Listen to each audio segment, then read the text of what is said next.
Hello, and welcome to the Woo Woo Gypsy podcast. I'm Taylor, your host. This week, we will be doing a fiction book. It's been a while since I've done one, so I figured why not.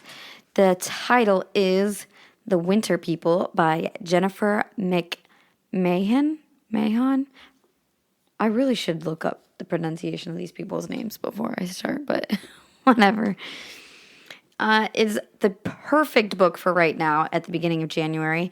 I didn't even do it on purpose, but actually the story kind of starts off at the beginning of January, and that's when I started reading this. I've actually been finished with it for a few weeks now. It's one of the books where if you pick it up, you're not going to put it down, probably. You're going to want to try to fly through it. And that's what I probably read it, I don't even know, within a few days, I'm pretty sure. But any spare second I got, I was like, fuck the TV and my reality garbage shows that is my guilty pleasure. I'm going to read this book. So, yeah, it takes place in the winter time. I think it's Vermont. I can't remember specifically. And it is from the point of view of a couple different people. I believe it's 4 or 5 different people it shows the point of view from. It starts off being about Sarah Harrison Shea, and she is like a little girl, and it kind of bounces back and forth. Honestly, it goes from her diary pages from 1908, I believe was the year, and it will go from that timeline, and then it'll bounce to like more recent, like now, and then other times it will be when she's like an adult, and then other times when she's a child. So, and it bounces from different points of view. So at first it was a little difficult for me to kind of get into it because I'm like, oh my God, there's so many different fucking people, and wait, who is this one, and what time of what, and but eventually you kind of get into the hang of it, and honestly, it's really nice to kind of get the different points of view because it's almost like different stories combined into one story, and you're seeing different people that live in the same house as Sarah. And yeah, it's nice. This is where I'm going to cut it off. If you don't want any spoilers, shut it off. Obviously, with the fiction books, there's going to be spoilers. I will try to leave some of it out as per usual because I like people to read the books, but I like giving you nice, tasty morsels of what the book is like to see if it tickles your fancy. All right, so cut it off. Cut it off if you don't want it to be a spoiler for you. All right, let's get into it, people. So it starts off, like I said, with Sarah Harrison Shea, and she's got this diary that she's written. And in it, she speaks about sleepers. Creepy, right? And she sees one as a child. And I'm not sure if it says it at the beginning, but you come to find out and learn that a sleeper is somebody that is brought back to life, basically, and through this ritual. And they're kind of almost like a shell of themselves. They don't talk. They are creepy. But it's like you get to see your loved one again. And they're only around for 7 days unless they kill somebody and draw blood. If they kill somebody, then the sleeper never goes back to sleep. They're just awake. So, come to find out, big spoiler, Sarah has a child. She has a couple children, actually. She has a lot of miscarriages, and she has a baby, and unfortunately, he passes away, I think, a few days after his birth. And then she has Gertie, and Gertie, unfortunately, mysteriously passes away. I don't know. I think you eventually figure out that it's somebody from her past. Anyway, so her daughter, who she's very, very attached to because she's lost so many children before. And again, this I probably should have said maybe like a trigger warning for child loss and miscarriage.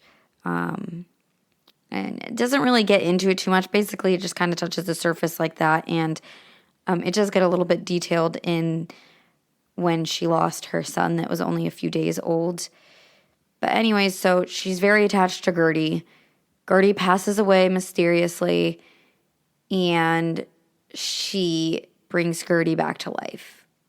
Gertie ends up killing somebody, so she's alive forever.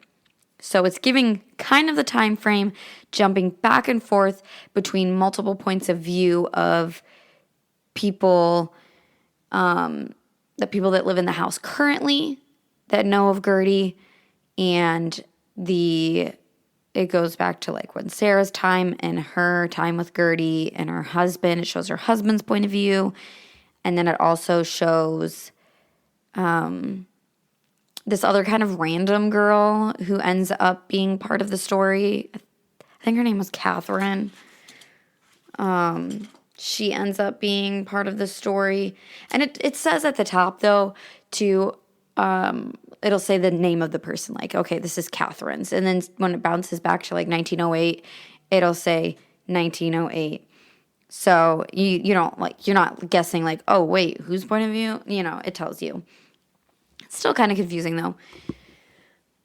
And so yeah, Gertie is a sleeper. Sarah's husband, Martin, is like thinks that she's just going fucking crazy, and Martin's brother Lucius, I think it was Lucius because all I could think about was Harry Potter. So his brother Lucius, who's a physician in 1908, when the original origin of this starts, he is trying to help them and kind of giving Sarah sedatives and stuff. And it's such a mind fuck, some of it. It's so hard to explain. I keep trying to think because I'm going from one part of the book to another part because it's all kind of scattered throughout. And it's really good, honestly, the way that it's done, though. And like I said, it takes you a minute to kind of get into it, but it's so good. And she's very descriptive, so it's really easy to actually see the things playing out in your head, which is awesome.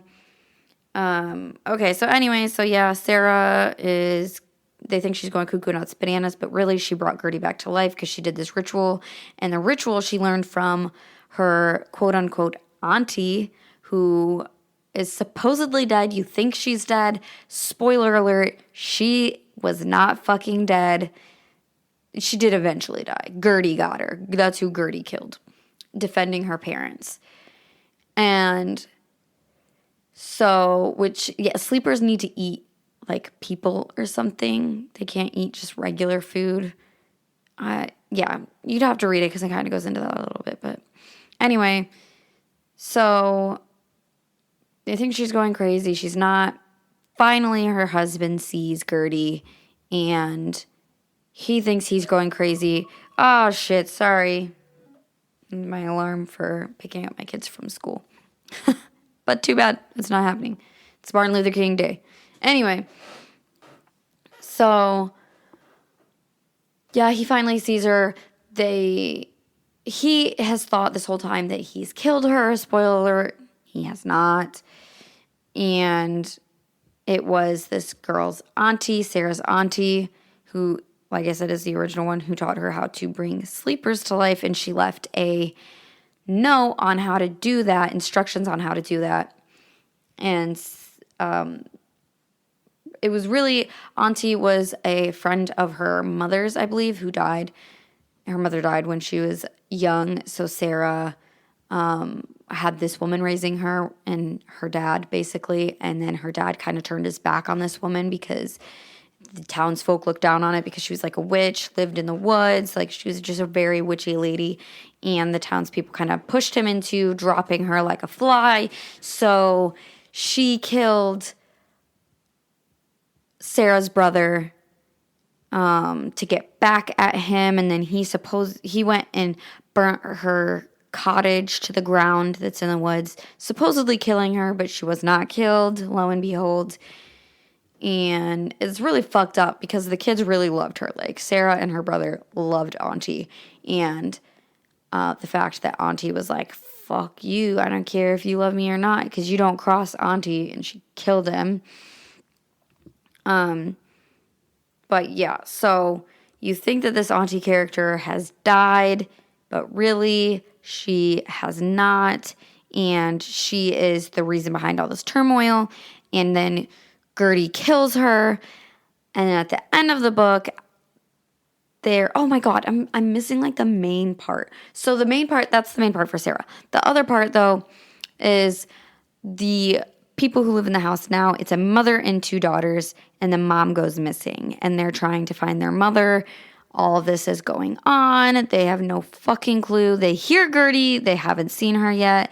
They're finding all of these creepy, hidey little spaces in their house, and they find Sarah's diary because she left a diary, and they find part of the instructions, I believe, and a gun, and basically the older girl finds out that she was adopted, and it gets fucking nuts, and they end up going in this cave. There's this lady who's trying to kill them. That's about as far into it oh my god, that's about as far into it as I'm gonna go. Mostly because my little one has woken up, so I gotta go get her. But anyway, it's a fucking awesome book. It's mind-blowing. They go into the cave. They figure out all about these sleepers. They hear Gertie. Gertie kills another motherfucker. They find out that their mom knew about Gertie the whole time and has been helping Gertie, and Gertie needs all this attention, etc. All in all, I give this book 10 out of 10. Fucking loved it. Like I said, it was a little weird with all the different points of view at first until you got used to it, and it sucks you in. And it's so good. I recommend it. All right, you guys, have a great rest of your day, rest of your night, rest of your week, rest of your weekend, rest of whatever you're in right now. All right, sending you all the love. I gotta go get my kiddo. Bye.